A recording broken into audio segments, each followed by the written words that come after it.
اعلیٰ حوثی عہدیداروں کا انحراف۔ یمن کی آئینی حکومت کے مقابلے میں بننے والی حوثی ملیشیا کی نام نہاد حکومت کے وزیر اطلاعات عبدالسلام جابر نے آئینی حکومت میں شمولیت اختیار کر لی ہے۔ اتوار 11 نومبر کو ریاض میں یمنی سفارت خانے میں پریس کانفرنس سے خطاب کرتے ہوئے منحرف وزیر نے عرب اتحاد کا شکریہ ادا کیا کہ 21 ستمبر 2014 کی خونی بغاوت کے بعد انہوں نے یمن کی آئینی حکومت کا ساتھ دے کر یمنی عوام کے جان و مال کا تحفظ کیا۔ انہوں نے مزید کہا کہ وہ اپنی وزارت کے دوران حوثی ملیشیا کے ہاتھوں یرغمال تھے۔ انہوں نے یمنی حکومت کا بھی شکریہ ادا کیا کہ اسے صنعاء سے عدن اور وہاں سے ریاض منتقلی میں اس کی مدد کی۔ عبدالسلام جابر نے حوثی ملیشیا کے کردار سے پردہ اٹھاتے ہوئے کہا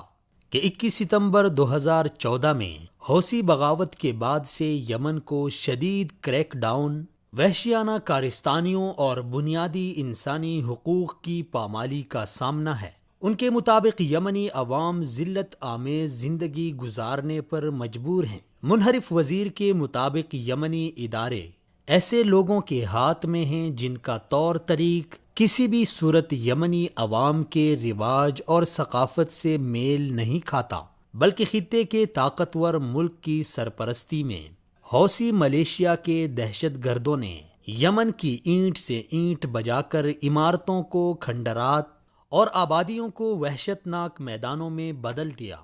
ان کے مطابق بنیادی انسانی حقوق پامال کیے جا رہے ہیں اور حوثیوں کے مقبوضہ علاقوں میں حقوق کے لیے آواز اٹھانے والے صحافیوں کا بے دردی سے قتل کیا جا رہا ہے۔ انہوں نے مزید کہا کہ حوثی ملیشیا اپنی آخری سانسیں لے رہی ہے اور عنقریب دیگر اعلیٰ حوثی حکام بھی آئینی حکومت کے ساتھ مل جائیں گے۔ ذرائع کے مطابق نام نہاد حوثی حکومت کے وزیر سیاحت باقر قوز نے بھی آئینی حکومت کے ساتھ ہاتھ ملا لیا ہے، جبکہ میزائل یونٹس کے سربراہ ابو محمد بھی اس وقت حوثی دہشت گردوں کی صفوں سے الگ ہو گئے تھے جب ان کے مطابق ان کو حوثیوں کی اصل حقیقت معلوم ہوئی کہ در حقیقت وہ ظاہر میں کچھ اور باطن میں کچھ ہیں۔ حوثی باغیوں کی صفوں میں اکھاڑ ایسے وقت میں سامنے آ رہی ہے جب حدیدہ نامی اسٹریٹجک علاقے پر عرب اتحاد کی مدد سے یمنی افواج جھنڈے گاڑنے والی ہے اور یہاں کی تصویراتی جگہوں پر